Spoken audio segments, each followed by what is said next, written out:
nova concepção que a nossa doutrina vem oferecendo para o homem. E nós somos candidatos a uma renovação exatamente pela possibilidade que essa mensagem oferece a nós de divisarmos a vida dentro de ângulos mais coerentes e de um ajuste da nossa realidade na criação, na vida, em relação também a essas ideias que facilitam o nosso posicionamento na vida. É a nossa contribuição. Mas hoje, seguindo a nossa linha de trabalho, de apresentar a opinião e a contribuição de alguns companheiros que atuam na área da divulgação do Espiritismo, nós temos um amigo muito particular aqui, né, Amilcar? Sem dúvida. E apesar do Éder ter falado, vocês estão do lado de lá, mas estão aqui bem pertinho do coração. Não há dúvida, né? Exato.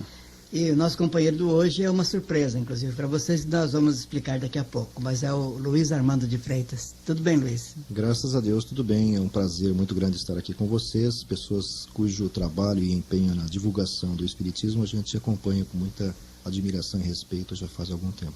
Uma particularidade, Amilcar. Eu não sei se os ouvintes perceberam, mas a voz da abertura do programa é a voz do Luiz Armando de Freitas. Né? O Luiz Armando já trabalhou em rádio, atua na área do jornalismo, mas esses detalhes todos nós vamos tentar explorar durante a entrevista dos Diálogos Espíritas. Isso. Então vamos começar fazendo aquela pergunta tradicional para ele. Quem é e o que faz na vida comum e na vida espírita é o Luiz Armando de Freitas? Eu sou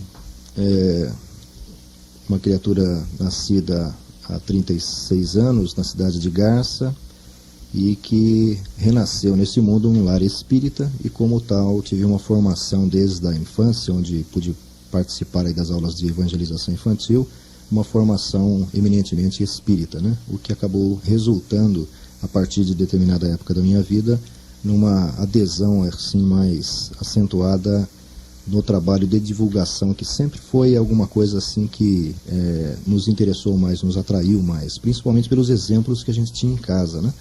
O meu avô é uma criatura pioneira naquela região, na região de Garça. Ele é um dos fundadores do Centro Espírita Caminho de Damasco, e não apenas recebia muitos oradores em sua casa, tipo João Leão Pita, que foi um cidadão que semeou muitas verdades aí pelo interior de São Paulo, um divulgador do Espiritismo numa época em que o Espiritismo era alguma coisa vista com muito preconceito, né? Com muita reserva, mas também porque na casa do meu avô se processava todo o trabalho de preparação e expedição dos folhetos que a partir de 1960 eram distribuídos pelo Grupo Espírita Emmanuel, que agora está aqui em São Bernardo, que me parece interrompeu a atividade de divulgação através de mensagens, né? Mas tudo era preparado ali. Para ali convergia para a Caixa Postal 317 em Garça, inclusive convergia muitas das publicações existentes na época, o que fez com que a gente fosse cada vez mais se interessando pela divulgação do Espiritismo, porque a gente via muitos jornais, muitas revistas, e acompanhava tudo aquilo que acontecia, né? Em 1974 a gente se transferiu para São Paulo e aqui acabou se integrando a Mocidade Espírita Ivan Albuquerque, e nela, após uma experiência que nós havíamos tido com jovens que procuravam se reabilitar socialmente, jovens que estavam envolvidos nos problemas do tóxico, né? Nós, liderados pelo Alfredo Roberto Neto, que era o fundador da Mocidade, a partir de 75, iniciamos um trabalho de divulgação através de mensagens. A ideia inicial do Roberto era fazer um trabalho em universidades, procurando alertar as pessoas da faixa etária dos moços, né, para os perigos e inconvenientes da experimentação e do uso da droga. E naquela ocasião, através de um amigo comum, que é o Rubens Silva Germinhazzi do Ideal, o Chico Xavier acabou se manifestando acerca desta pretensão de todos nós, e disse que, na realidade, outras experiências do tipo já tinham sido tentadas no Japão e na Alemanha, me parece, e elas tinham revertido justamente em prejuízo, ao invés de prevenir, havia despertado interesse. E como a maior parte dos jovens que estavam envolvidos no problema da droga eram criaturas de lares desestruturados, remanescentes ou participantes ou pertencentes a lares desse tipo, o Chico sugeriu por que não fazer mensagens, um trabalho através de mensagens de fundo moral, distribuídos anonimamente a famílias, né? E foi o que começou todo o trabalho. Com a experiência que acabou realmente crescendo, em pouco tempo, acabaram se juntando os interesses da Mocidade Espírita Ivan Albuquerque, a MEIA, na época, e do Grupo Espírita Casa do Caminho. O Grupo Espírita Casa do Caminho dispunha de recursos e tinha intenção de contribuir de alguma forma para a divulgação do Espiritismo. E a MEIA tinha alguma experiência na área de divulgação. A Casa do Caminho queria fazer um jornal, né? E aí o Roberto delegou-nos, eu era o responsável pelo departamento de divulgação da MEIA, delegou-nos a incumbência de pensar em alguma coisa. E como se tudo já estivesse preparado, acabou nascendo a informação. E aí foi proposta a estrutura dela, a princípio, para alguns expoentes aí da doutrina espírita, do movimento espírita, tipo Nasci Puma de Girolamo, o Pinot na época, o Stig Roland Ibsen da Livraria Boa Nova também deu sua opinião. E todos foram unânimes em dizer que era algo novo, algo realmente interessante e algo que poderia até ser lançado. Mas a exemplo de muitas boas ideias que existem no meio espírita, o importante não era lançar-se a revista, mas sim fazer com que ela tivesse continuidade, tivesse sequência. E graças a Deus, acredito que cumprindo programas que não são aqui deste mundo, mas que emanam do plano espiritual, até hoje, já vão para 14 anos, a revista continua circulando. Aproveitar uma colocação, apenas no contexto você citou, e para mim gerou uma curiosidade. Acredito que para o espírita também, ou para o ouvinte, melhor dizendo, de forma geral. Depois nós entramos na mesma linha de entrevista. Você disse que algumas experiências no Japão, vocês estavam partindo para uma experiência nova à luz do conhecimento espírita no atendimento do jovem, do problema da droga. E sentiram, através dessas informações e pesquisas de outros países, que havia uma reversão. O que significava essa reversão neste processo de atendimento ao viciado? Essa informação ela procedia do Chico Xavier, né? E essa reversão nada mais era aquilo que nós de passagem falamos, né? Ao invés de fazer com que as pessoas se preocupassem em não consumir ou não experimentar a droga, elas se sentiam tentadas a experimentar para ver quais eram os seus efeitos. E esse acabava sendo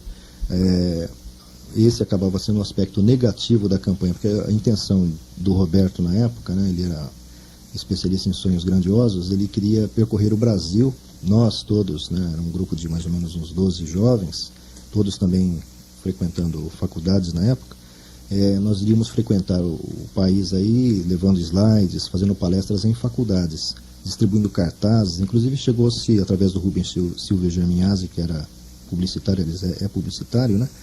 Nós acabamos visualizando alguns cartazes que poderiam servir nesta campanha. Mas, no fim, o direcionamento do trabalho acabou sendo outro.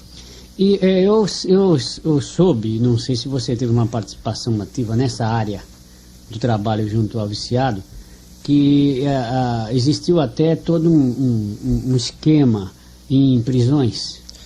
Na época não. Na época nós tínhamos aí em Itapecerica da Serra uma instituição chamada Nosso Lar, que era dirigida por um espírita chamado Batista. E nesta instituição, por alguma casualidade, não sei se, ou causalidade, né, o Batista tinha encontrado recursos para instalação de uma instituição modelo, que era justamente objetivando a recuperação de jovens viciados, né? Através do então secretário do Trabalho, que era o Ciro Albuquerque, que é irmão do Ivan Albuquerque. Né? O Ivan Albuquerque é o patrono da mocidade. E por alguma razão que o destino só poderia explicar, nós acabamos nos aproximando. E ali permanecemos durante 8 meses. E o trabalho foi se desenvolvendo, se estruturando, né? Havia um grupo que se deslocava a Itapecerica nas quartas e nos domingos para não apenas buscar aplicação de passes, mas esclarecer dúvidas, fazer-se palestras com os jovens, né, tentando chamar a atenção deles, que de uma certa forma estavam procurando motivação para conseguir se desvencilhar desse embaraço que é realmente a psicodependência, para que eles encontrassem motivação no espiritismo para buscar outros objetivos na vida. Muito bem, Rubens, eu me interessei muito pelo que você contou a respeito da informação. Uma revista que nós já conhecemos de alguns anos e tem sido muito útil para nós no nosso trabalho. Agora, eu gostaria de saber como você se sente nessa área de comunicação espírita. Você acha que a imprensa espírita está alcançando os objetivos que ele precisa alcançar?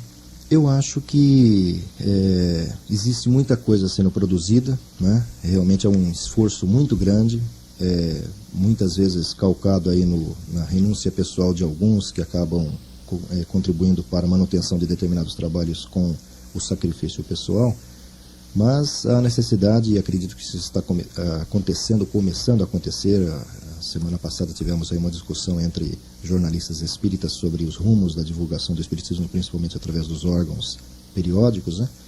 É necessária uma revisão, não é? Porque nós convivemos hoje com uma massa imensa de criaturas sedentas e sequiosas aí de encontrar explicações para os desacertos e desajustes da vida. E o movimento espírita, através dos seus órgãos de divulgação, está voltado demasiadamente para si mesmo, não é? O cidadão que procura um centro espírita, que procura uma obra espírita, uma publicação espírita, seja ela de qual forma for, ele não está procurando conhecer as divergências de pontos de vista dos espíritas, nem saber muitas vezes quais são as atividades mantidas por este ou aquele centro, ou as reuniões. Ele está procurando o consolo, o conforto, não é? Então, talvez valesse a pena a gente rever as metas de cada uma dessas publicações, ou cada um dos seus dirigentes fazer isso, para ver se os objetivos de consolo, que é uma das propostas do Espiritismo, está sendo atendida através dos veículos que eles dirigem ou que mantêm, né? Uma das questões levantadas nesse debate, Luiz Armando, é que se existe dificuldades para a criação de um jornal e a sua manutenção, existe como barreira natural a mentalidade do próprio dirigente espírita, que não conhece ainda a importância do jornal como veículo da divulgação das ideias espíritas. E outro ponto de resistência que ficou perfeitamente caracterizado nesse debate é o desinteresse do público com relação aos jornais espíritas. E levantou-se uma tese de que o desinteresse pela leitura é quase que generalizado no Brasil, e no Espiritismo ainda mais. É lógico que isso vai dar espaço para a gente conversar um pouco mais, e nós estamos com o intervalo quase em cima, mas nós gostaríamos de explorar um pouco esse aspecto.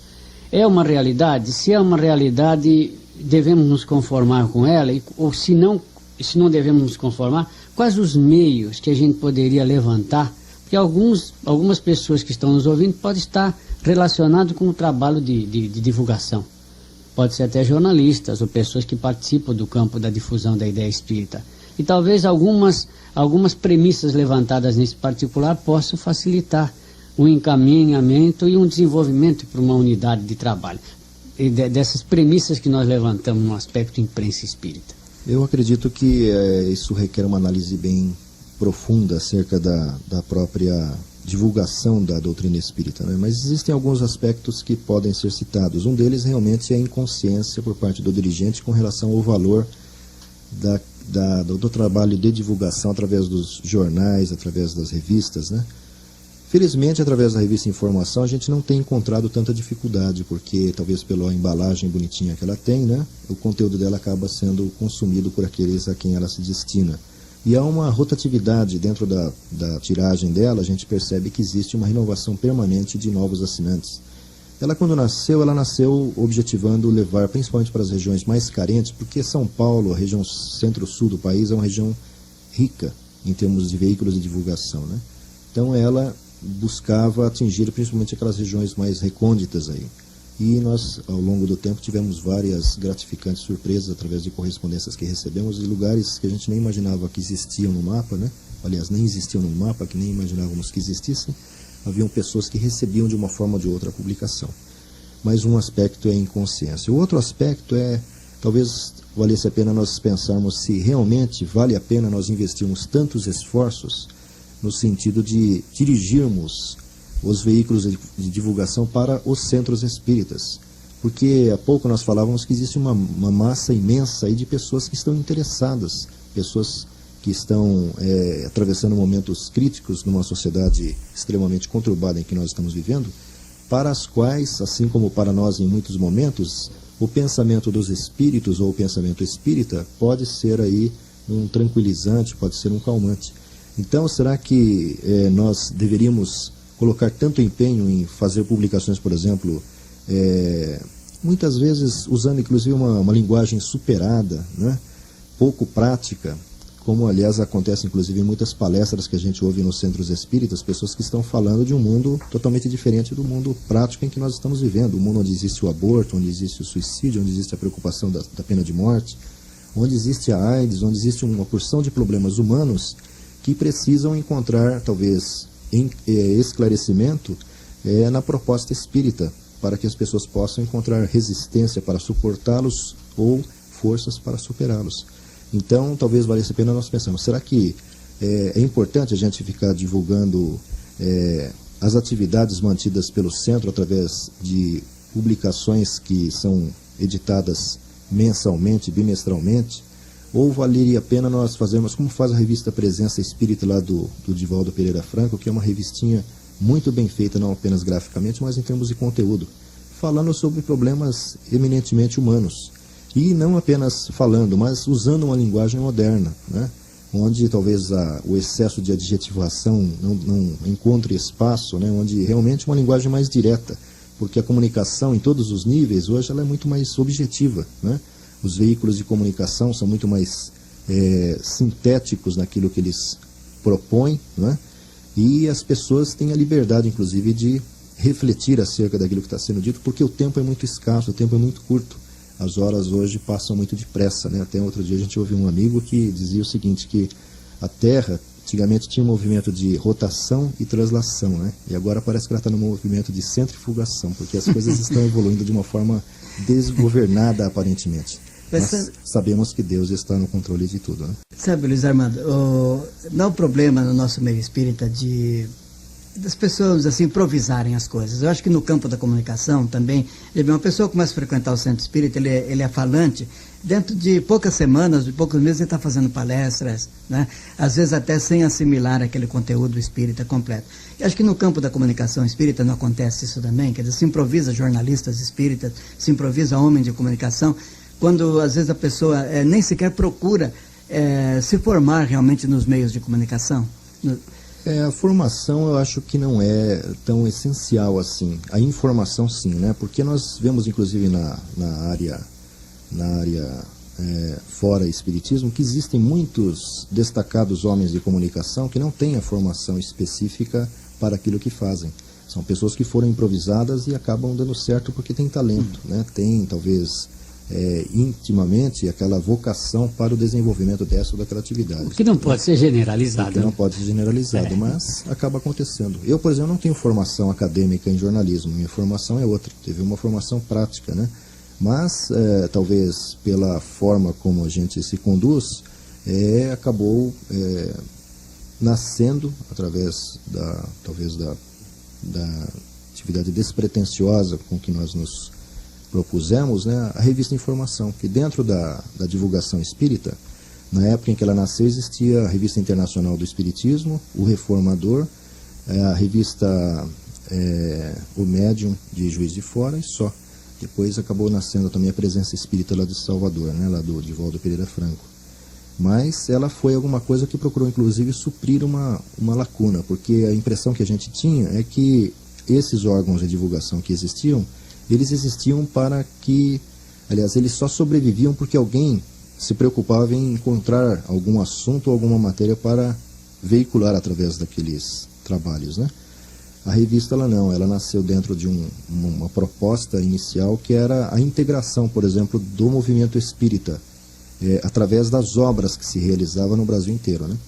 Então, como eu acredito que aqueles que acompanham desde os primeiros números, né, nós tivemos entrevistas desde da instituição Amigo Germano lá de Porto Alegre até entrevistas lá de Manaus com o Carlos Alberto Tinoco, desde entrevistas em Fortaleza até entrevistas, e isso inaugurando inclusive dentro do ramo da divulgação espírita uma atividade nova, que era a atividade das entrevistas, né? Uma técnica que não era muito usada. E isso, inclusive, sem sair de São Paulo, né? Quer dizer, através de questionários encaminhados a essas pessoas, tendo um conhecimento básico. O Mário Barbosa foi uma pessoa que nos ajudou muito com endereços na época, porque o Mário Barbosa era um elemento do Pará, que que estava prestando serviços aqui na grande, USE, uma né? grande Uma criatura uma incrível. personalidade, uma participação incrível, não só no campo cultural, Isso, que era um homem de grande campo cultura, pessoal também, né? também no campo pessoal e doutrinário. Doutrinário. Doutrinário. E na USE deu uma grande contribuição também para a ativação, né? Numa época em que a USE teve uma participação também muito expressiva aí na tentativa de renovar, né? Porque parecia que a coisa estava meio estagnada. Ele trouxe uma visão, inclusive, viu, Luiz Armando, e é bom porque eu vou já ganhar até um gancho para trabalhar em cima do assunto que você está falando. Ele trouxe uma contribuição muito grande no novo conceito. Não no novo conceito, no conceito que ainda não tinha sido aplicado, o assistencialismo. Isso. Porque ainda antes do Mário Barbosa, que foi um professor, ele é catedrático, se não me engano, da né? PUC. Da PUC.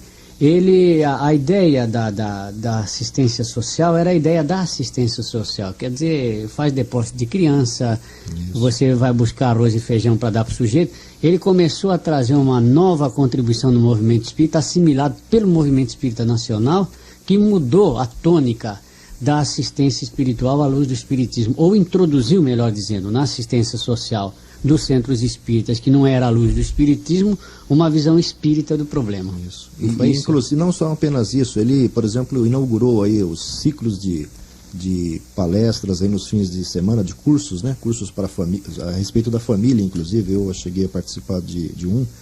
Ele, na época da Mocidade Espírita Ivan Buquerque, inclusive, participou de um simpósio que a Mocidade organizou aí na Casa Transitória, onde esteve o Odair Cretella, Nancy Puma de Geralão, cada um falando sobre aspectos ligados à assistência dentro de uma concepção aí talvez mais planejada, porque a coisa é meio improvisada. Infelizmente, né, a gente vê inclusive que o movimento espírita ele é marcado por determinadas fases. Nós tivemos a fase dos grandes médiuns, por exemplo, que é uma fase inclusive que está cedendo lugar para uma fase dos intelectuais, né, onde existem um predomínio de pessoas mais ilustradas acerca da proposta espírita e que hoje estão discutindo e revendo muitos pontos que tinham sido colocados anteriormente.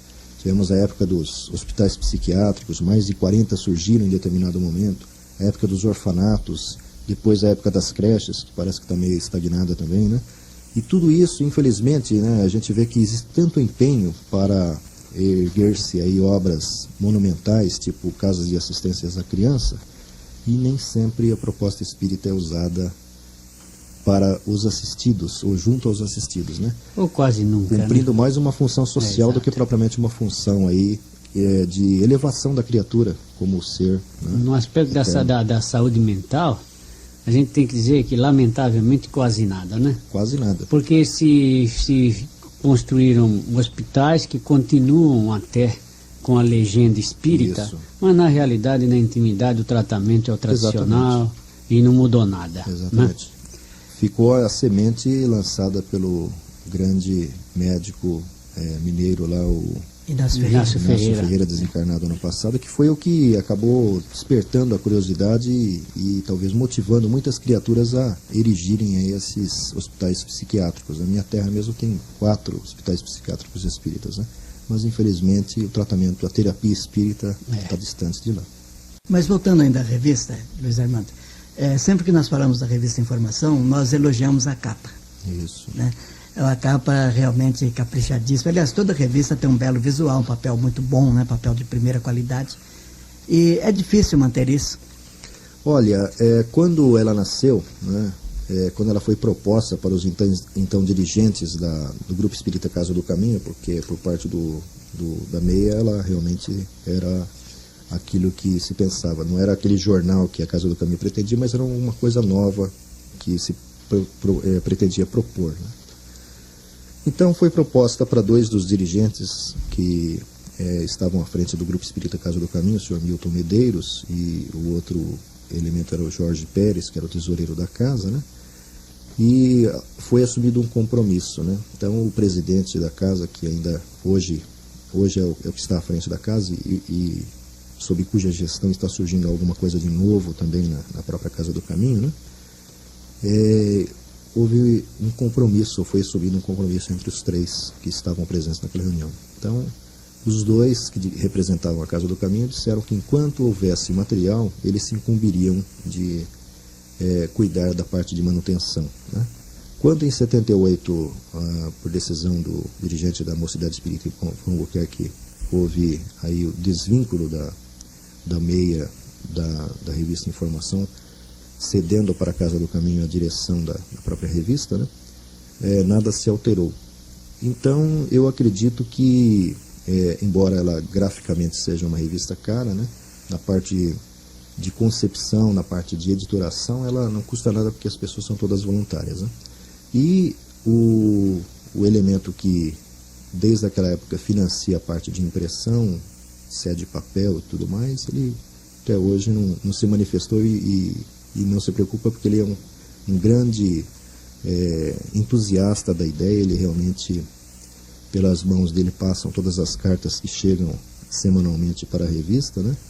E ele, acredito que não perdeu, não esmoreceu ainda, apesar da evolução de custos que nós enfrentamos na atualidade, né? É aí que nós sentimos uma conjugação perfeita e muito válida do idealismo com a técnica, com a capacidade de produzir em linguagem acessível e adequada aquilo que a doutrina espírita é e pode ser para o povo. Porque eu queria entrar nesse espaço logo depois do nosso intervalo, exatamente porque você falou de linguagem. Eu queria saber se, quando se fala de AIDS, o sistema tradicional, com toda essa somatória de contribuição da ciência, é a mesma coisa de falar de AIDS quando se fala de AIDS à luz do espiritismo ou outro problema humano qualquer. Então, como é que a revista Informação trabalha esse tipo de coisa? Ela chega lá, ela adota essa linguagem, há uma resposta em relação à aceitação desse tipo de proposta? E se me parece que é o caminho que a gente tem que prosseguir no futuro em todos os veículos de comunicação. Entrevistando Luiz Armando de Freitas Ferreira, nosso companheiro de trabalho, participante do movimento espírita, já trazendo aí alguns esclarecimentos muito oportunos e bastante válidos para a gente começar a trabalhar com isso na área onde nós atuamos em nome da doutrina espírita. Com relação à pergunta que foi formulada, eu acredito que a doutrina espírita ela não pode ser vista como alguma coisa à margem dos acontecimentos sociais, dos acontecimentos em que nós, em meio ao qual nós vivemos na atualidade, né? Então, a linguagem utilizada pelos veículos de comunicação realmente talvez precisasse ser revista dos veículos de comunicação espírita, para que realmente nós estejamos mais de acordo com a realidade, né? Onde a objetividade prevaleça na comunicação, né? E onde os problemas humanos sejam tratados, talvez não descendo ao nível da vulgaridade ou do escândalo, do espalhafato, né? Mas onde as pessoas possam encontrar a resposta e a opinião espírita, o ponto de vista espírita, dentro de um nível de equilíbrio, de seriedade, né? Como, aliás, a gente sente na própria proposta espírita, né? Ela está acima talvez das mesquinharias humanas, né?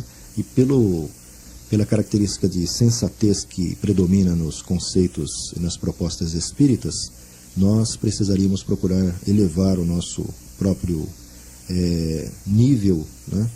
Para que comunicássemos a mensagem espírita de uma forma equilibrada, de uma forma capaz de atingir realmente aquele que está procurando a resposta no Espiritismo, né? E a revista Informação tem sido feliz nesse tipo de colocação, com a linguagem que ela usa? Eu acho que sim.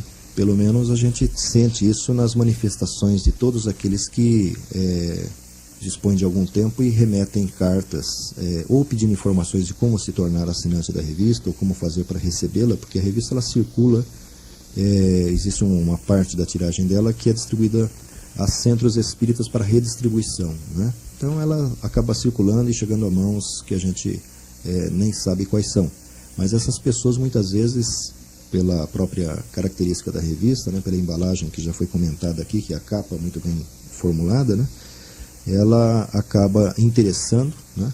E por ser tudo medidinho, né, tudo em doses, acredito que homeopáticas, não existe nenhuma matéria muito extensa que vai consumir muito tempo da criatura. Talvez em 20 minutos ela consiga ler a revista inteira, mas vai obter aí a essência daquilo que se pretende ou poderia dizer acerca desse ou daquele assunto, né? E inclusive tratando de assuntos do momento, né? Nós, agora no número de julho, que deverá estar sendo expedido para os assinantes e não assinantes nos primeiros dias de agosto, temos uma matéria muito interessante com o Raul Teixeira de Niterói e o Henrique Rodrigues, na seção Educação, falando sobre a questão da infância e da adolescência em relação às drogas, em relação ao problema do sexo na juventude, né? E dentro de uma ótica que quem conhece o Raul Teixeira ou quem conhece a forma de pensar do Henrique Rodrigues sabe que eles são criaturas essencialmente práticas, né? Não se perdem muito em divagações e conseguem muitas vezes em poucas palavras abranger aquilo que realmente expressa o pensamento espírita, né? Luiz, apesar de tudo, eu acho que apesar dos jornais existentes, 100 e poucos jornais espíritas, de alguns programas de rádio pelo Brasil todo, eu acho que o grande canal de comunicação do espiritismo com o povo ainda é o Centro Espírita. Sem dúvida. E como funciona a Casa do Caminho? A Casa do Caminho ela é uma instituição, como muitas das instituições que existem em São Paulo, nascida a partir de uma atividade realizada na década de 60, na casa de uma médium que era discípula do comandante Edgar Armon. Era uma das médiuns do chamado colegiado da Federação, Dona Regina de Barros Moura. Na casa dela acontecia um evangelho semanal, no qual se faziam presentes várias pessoas e pelo qual passaram vários colaboradores do movimento espírita, como o Paulo Roberto Pereira da Costa, da USA, né?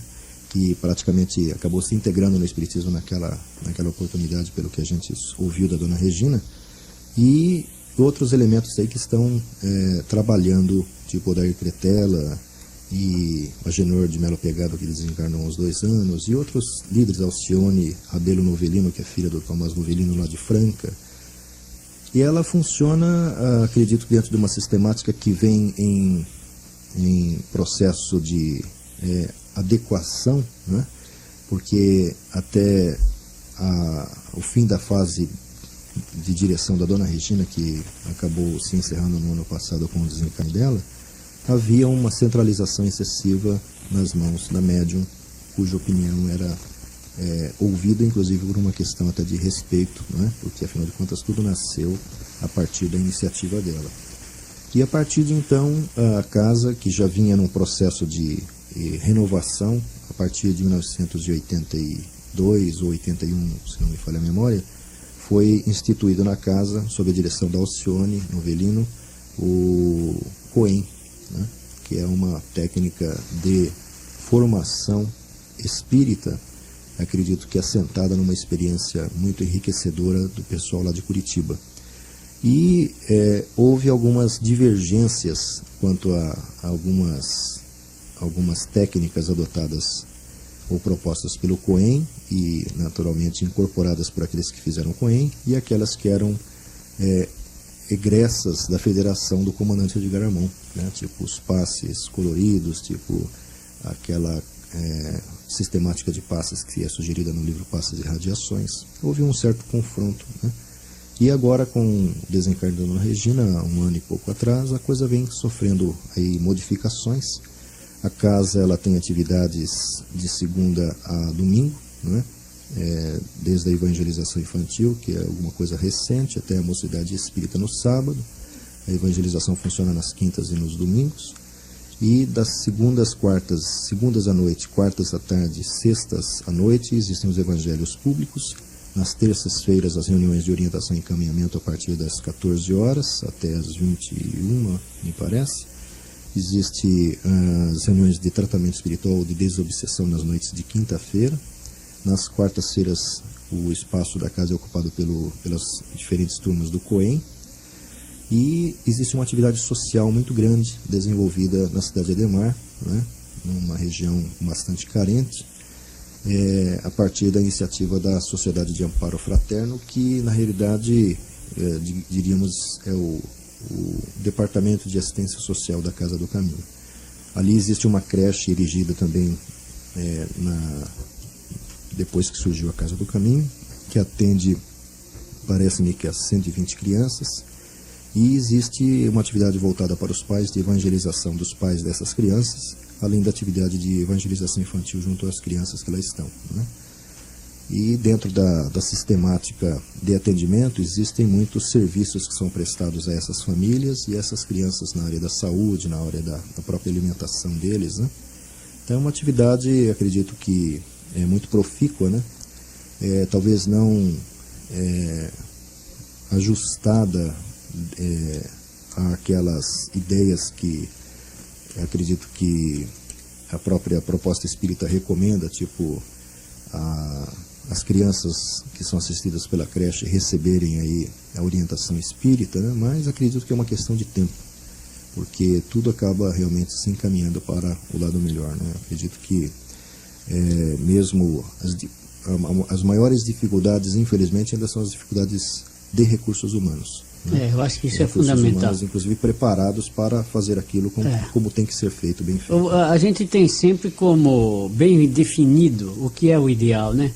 Mas a casa espírita que conta e executa o seu trabalho através do voluntário, do idealista, ela só pode trabalhar em cima do possível. E entre o ideal e o possível está o ótimo e o bom. Como o bom é o inimigo do ótimo, o melhor é fazer o bom, porque o ótimo a gente não consegue. Não vai conseguir. Não é verdade? Exato. Isso me parece que é um problema de todos os grupos humanos e particularmente no lugar onde a participação de todos se faz de forma idealista. Quer dizer, cada um vai entregar lá a sua hora, o seu carinho, com um sacrifício até muitas vezes em relação à sua própria vida particular. E é evidente que para se encontrar uma unidade aí, em termos de trabalho, porque a doutrina oferece a sua unidade, né, em termos de objetivo e meta, vai depender realmente de muito tempo e de ajustes, né, Luiz Armando? Sem dúvida. Nós, como o senhor disse antes de nós entrarmos para o programa, talvez estejamos desfrutando da primeira existência como espíritas. Então carregamos ainda muitos dos nossos vícios de personalidade, né, que nós estamos de uma certa forma tentando combater consciente ou inconscientemente através do exercício do ideal que cada um de nós abraça nas áreas em que estamos atuando, né? Amilcar, ele só falou, um de vocês dois, ele é o entrevistado, mas se no momento ele não tiver os dados, a gente precisa esclarecer, porque eu vou levantar o problema. Apenas uma questão de sigla. Porque a pessoa que não conhece o Espiritismo não sabe o que é o COEM. O que seria o COEM? Curso? O COEM é um Centro de Orientação e Educação da Mediunidade, que é uma atividade desenvolvida a partir da iniciativa do Ney Albach e do Alexandre Sec e outros colaboradores do Centro Espírita Luz Eterna em Curitiba, no Paraná. E é uma atividade desenvolvida dentro de uma metodologia muito atual, não é? Nós tivemos uma contribuição expressiva do comandante Edgar Armon, que foi o pioneiro na introdução dos cursos dentro de uma metodologia racional através da Federação Espírita do Estado de São Paulo, de onde inclusive saiu o próprio Alexandre Sec. A dona Regina foi contemporânea dele na Federação Espírita do Estado de São Paulo. E lá no Paraná, ele, juntamente com outros companheiros do centro, de repente resolveram desenvolver essa atividade. E parece que, inclusive refletindo, porque, como dizem alguns amigos, existem muitas ideias que são semeadas e nem sempre elas acabam germinando e frutificando em todas as cabeças. Mas, na época, me lembro, surgiram outros cursos no Rio de Janeiro, em outros estados, outras iniciativas, mas nenhuma tão bem elaborada quanto o COEM, que acabou se desdobrando, evoluindo, e as experiências que foram tentadas aqui em São Paulo, no Obreiros do Bem de Osasco, no Batuíra e em outros centros, foram experiências assim muito enriquecedoras e acredito que muito bem sucedidas. E no interior de São Paulo também muitas outras iniciativas foram tentadas e testadas, e isso foi, acredito que, sendo acrescido, incorporado às técnicas que eles já dominavam lá em Curitiba, e enriquecendo cada vez mais. Eles, à custa do próprio sacrifício, acabaram organizando um manual de orientação do COEM. Depois nós temos as apostilas, que são trabalhos também lá do Centro Espírita Luz Eterna, e a gente sabe que no Paraná, no norte do Paraná principalmente, a iniciativa é muito bem estruturada, muito bem desenvolvida, né? É um curso, eu acredito que muito substancial, porque toda a literatura espírita está assim, aproveitada ali, né? Não apenas a básica, que é as obras de Kardec, mas a suplementar dos contemporâneos de Kardec e dos espíritos, principalmente através do médium. Interessante, viu? Você, perdoa, Milka, já você retoma, você deixou aí uma anotação muito esperançosa, porque na realidade o COEN surgiu dentro do contexto de novas propostas como enriquecimento de todas as experiências que já tinham sido vivenciadas, inclusive na federação. E junto com o COEN, outras tantas propostas, inclusive a União das Sociedades Espíritas, na época lançou uma apostila com o nome de Atividades Doutrinárias, onde ela procurava estabelecer um norteamento para um trabalho de estudo mais sério dentro da casa espírita. Mais sério no sentido, não de que os dirigentes não fossem sérios, mas sério no sentido da metodologia.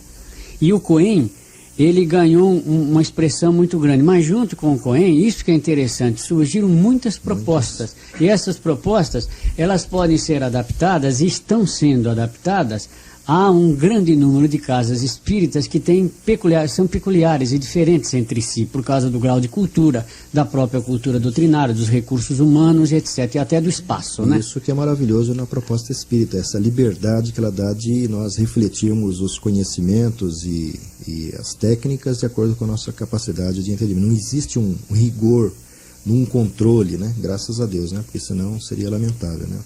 Mas de tudo isso que nós conversamos, dessas riquezas de informações que o Luiz Armando está trazendo, nós gostaríamos de falar de alguma coisa que ele conversou conosco fora do microfone. Parece-me que, finalmente, a informática vai chegando ao Centro Espírita. Ele parece que tem alguma novidade aí a respeito de vídeo, até de computador, não sei, ele que vai explicar para a gente. Como é que é isso, Luiz Armando? O computador é mais para frente, mas por enquanto mas já tá o vídeo já é quase uma realidade, né? A partir de 81, iniciou-se na Casa do Caminho um curso de informação sobre espiritismo que se manteve durante 4 anos, pelo menos, e objetivava a integração dos recém-admitidos às atividades do centro, a integração deles à proposta espírita. Então era uma reunião, aliás, um conjunto de um programa de 12 aulas, que começava falando sobre o que é espiritismo, a posição do espiritismo perante as religiões, a posição do espiritismo perante a ciência, entre outras coisas, os 3 aspectos do espiritismo, né? E passava no segundo programa por um breve histórico a respeito de Kardec, depois falava sobre as obras básicas no terceiro, depois falava sobre cada uma delas nos seguintes, depois falava sobre o espiritismo no mundo ao tempo de Kardec na continuidade, e depois falava sobre o espiritismo no Brasil, tentando levantar um pouquinho da história, e por último falava sobre a prática espírita. Agora, com o retorno do seu Milton Medeiros à direção da Casa do Caminho, ele manifestou interesse em retornar àquelas atividades, né? Mas por uma questão de tempo, surgiu aí a dificuldade para se operacionalizar isso. Então ele pensou em primeiro lugar em fazer um curso, tipo telecurso, né? Onde existisse um expositor que fizesse as exposições baseadas naquele programa que já vinha sendo cumprido naquela época.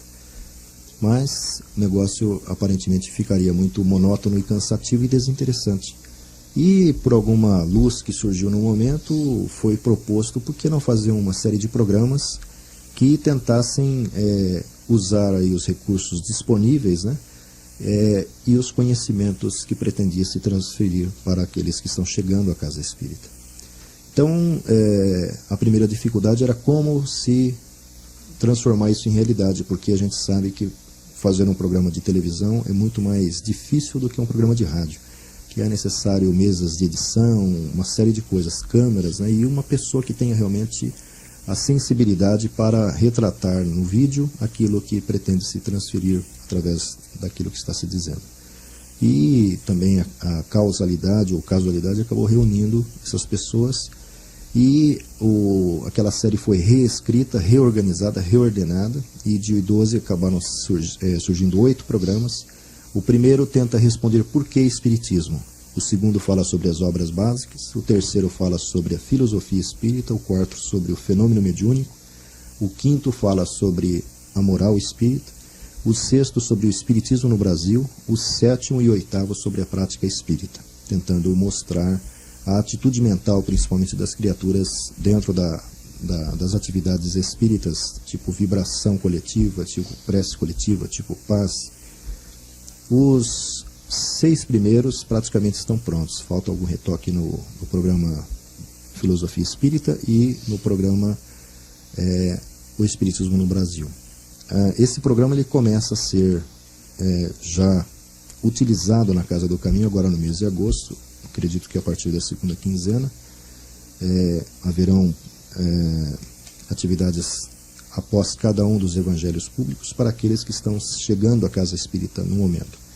Basicamente o programa consistirá na apresentação do vídeo, um breve preâmbulo de um monitor, a apresentação do vídeo, e depois esse monitor fica à disposição daqueles que estão reunidos ali para esclarecer dúvidas ou responder perguntas que as pessoas normalmente trazem consigo e, infelizmente, pela própria característica das atividades públicas, não tem muita possibilidade de obter respostas ou esclarecimentos.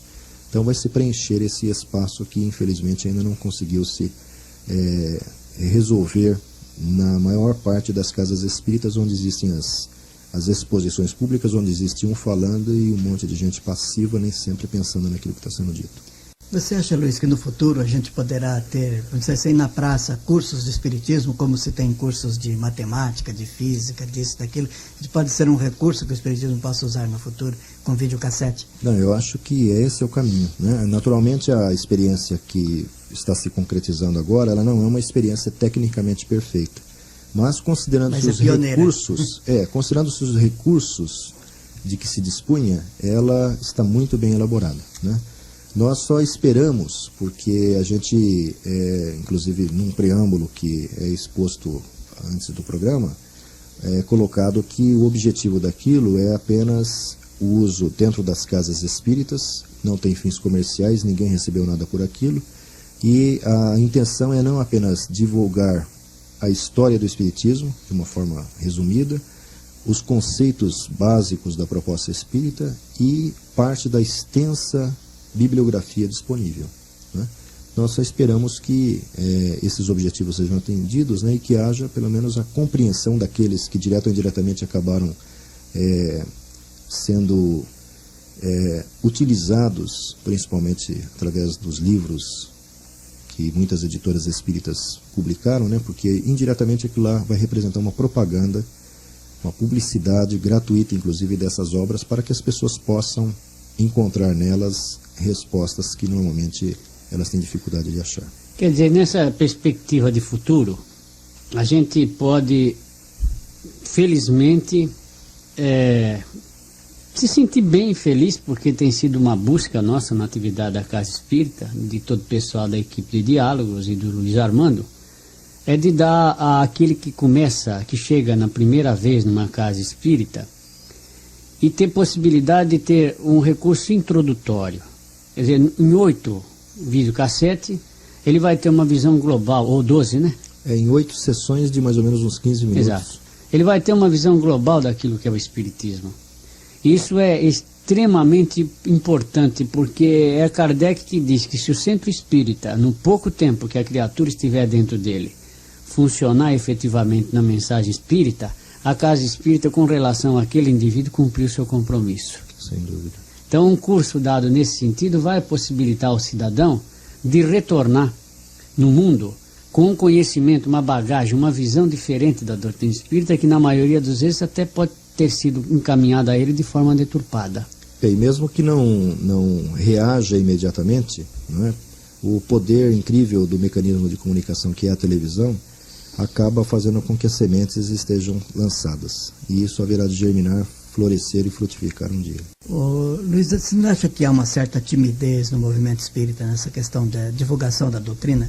Bem, eu acho que é muito fácil, aliás, muito fácil não, é difícil, mas é possível você arrecadar dinheiro para fazer uma grande instituição assistencial. Mas para você ter recursos para fazer isso, deve ficar muito caro, né? Claro. Para fazer cursos como esse, parece que o movimento espírita não contribui. Eu acredito que talvez pelo momento, né? Mas eu acho que tudo concorre para o melhor. Eu acho que muitas instituições que surgiram, principalmente de cunho social, elas surgiram pela inspiração, pela disposição, pela liderança, pelo idealismo de alguns. Muitos dos quais já retornaram para o outro lado da vida. E, infelizmente, a gente observa que as instituições, às vezes gigantescas, que eles erigiram aqui na Terra, acabam, muitas vezes, entrando aí num processo de deterioração. A dificuldade de continuidade, porque não foram preparados continuadores e aquilo lá era o ideal daqueles indivíduos. Mas essas obras cumpriram seu papel, né? Mas o tempo vai fazendo cada vez mais com que existe hoje eu acho que eu tenho observado aí que pelo Brasil afora existe emergindo um movimento muito forte de divulgação. A gente vê pela melhoria da qualidade técnica e gráfica do Bahia Espírita, por exemplo, do Goiás Espírita, de um jornal de Fortaleza, do jornal da União das Sociedades do Rio de Janeiro, da própria Unificação. A gente vê que existe uma preocupação do jornalzinho Imortal de Cambé, existe uma preocupação em atualizar-se em termos de técnicas, né? Existe muita gente nova chegando e acredito que a tendência é melhorar. E mais ainda, a gente vê nesse processo todo uma junção de esforços e de experiência. Nós estamos falando de uma realidade. O Luiz Armando tem esse projeto realmente espetacular, num certo sentido de proposta em favor da divulgação da ideia espírita. E nós vemos hoje a rádio colaborando efetivamente com a sua ideia, porque a voz que vai nesse tape está sendo gravado com o apoio da rádio, inclusive com uma boa vontade, com um interesse muito grande pelo Walter Romano, que quer saber como é que o vídeo vai sair, né, Walter? Porque realmente interessou a ele. Então nós vemos que hoje os veículos, graças a Deus, de comunicação do Espiritismo estão se aproximando e se abrindo, para que numa atividade conjunta a gente possa suprir uma série de dificuldades que estão aí. Rapidamente, o nosso tempo é muito curto ainda, né? Estamos com 1 minuto. Então nós vamos passar para o Luiz Armando o microfone para que ele teça alguns comentários e dê as suas considerações finais, por favor. Eu apenas agradeceria pela oportunidade de ter estado aqui hoje, né? Esperamos que realmente da experiência que aqui foi revelada de uma certa forma, porque eu acredito que a respeito da própria informação, a respeito de outras atividades, muitas pessoas alimentavam curiosidade e dúvidas, né? Acredito que hoje alguma coisa pode ser esclarecida e esperamos que daquilo que foi dito possa pelo menos surgir uma reflexão, né, para que todos nós, em conjunto, consigamos cada vez mais contribuir para que a proposta espírita atenda aos seus desígnios e objetivos aqui no nosso plano, né? E fica aqui, então, a finalizar o nosso programa, os nossos agradecimentos ao Amilcar, que trabalhou conosco, ao Walter Romano, nosso dom lá na técnica, a participação carinhosa do Luiz Armando e o nosso abraço aos ouvintes e até a próxima oportunidade, se Deus quiser.